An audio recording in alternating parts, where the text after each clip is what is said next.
Okay, so tsao number 5, nicknamed Cloud Hands, but it's the idea of changing and being able to transform. So this time your stance is twice shoulder width distance apart, your body weight forwards and downwards, and let the tail hang and sit underneath your body. So it's as if your crown is suspended and your body weight's falling from underneath. You're not holding yourself in a position, you're not trying to be strong, you're just resting.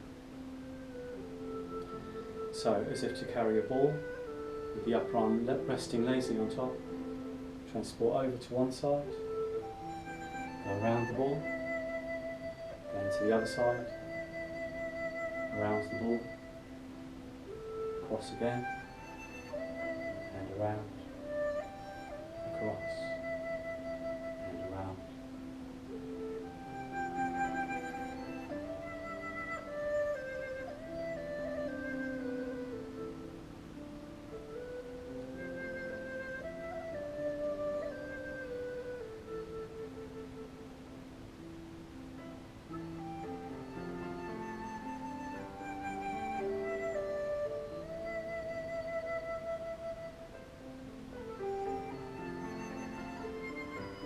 So the idea is that you're carrying the ball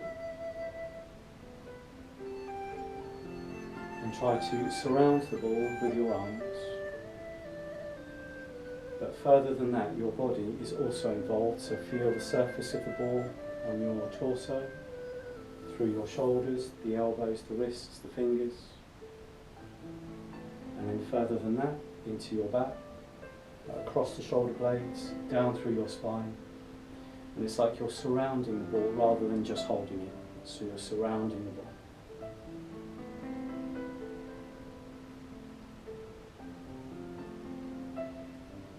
Here we're linking the upper body with the lower body. So have this idea that if your body's moving to the right, every part of you travels there. And as you move to the left, every part of you travels there. Avoid leaving the hips behind, and avoid leaving the shoulders behind. Both of those things can be corrected by having this light expansion through the crown, through the spine, so your body remains upright all the time. It's not a goal, it's a result of hanging through the tail.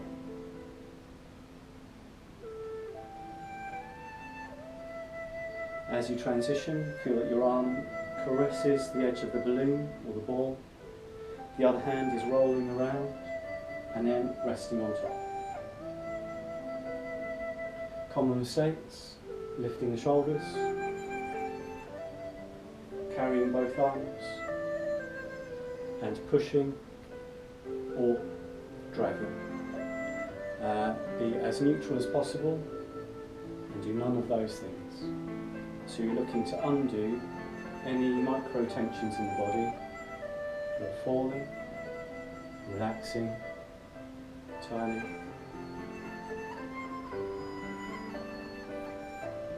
So one goal is to unify the entire body. So if one part of you goes in one direction, every part of you goes in that direction.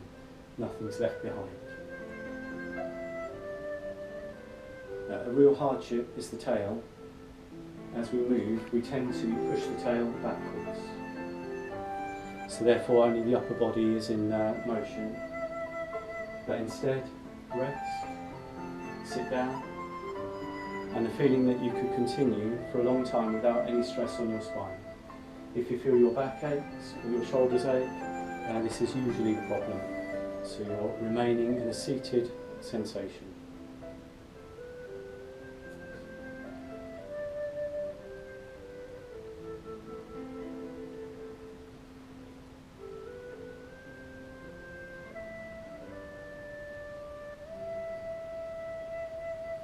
Another point to consider is when we change, we tend to change quickly and then enjoy this part, change quickly and then get to this part. But the change is as relevant as the rest.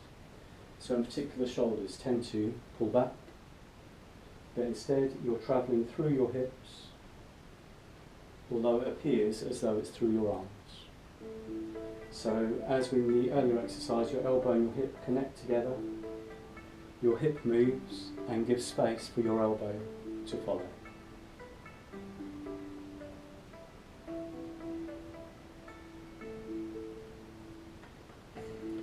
With each of the tsaos, there are many ways to do each exercise, many things to focus on, and you can choose various aspects to work on. So here I'm just giving you general ideas.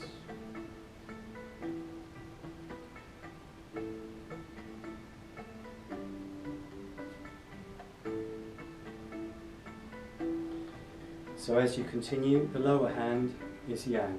The lower hand is holding something like a ball or a balloon or something inside.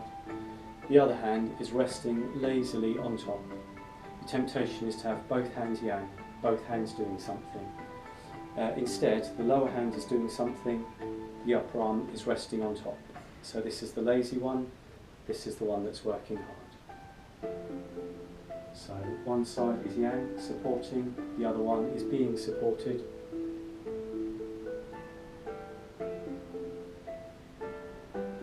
Keep referring back to the tail, hanging down. Be careful not to rush this part and use the arms independently, but instead they're an integral part from the hip. So the hip moves and draws the arms, the hip moves and draws the arms. Hip moves rather than the arm. And final point is with regard to the knees. It's tempting to push across and push across. If you do that after an hour, your legs will be burning and aching. So instead of that, try to soften your leg to fall there.